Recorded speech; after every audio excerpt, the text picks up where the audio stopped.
And I got some parts from FridayParts. First, Bobcat door latch. We've been fighting this for about a year. Flashlight. It never closes fully. And actually that just did a good job.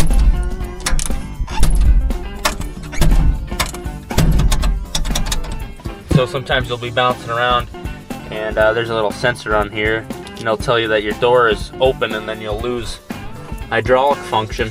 So it's time to get rid of that. That has been a headache. I replaced one of these on my skid loader about a year ago.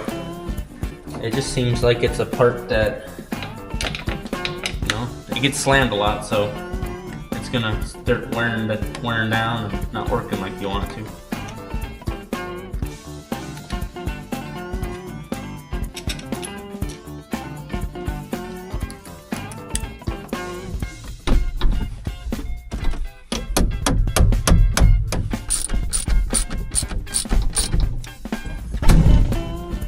Oh yeah, that's a good close.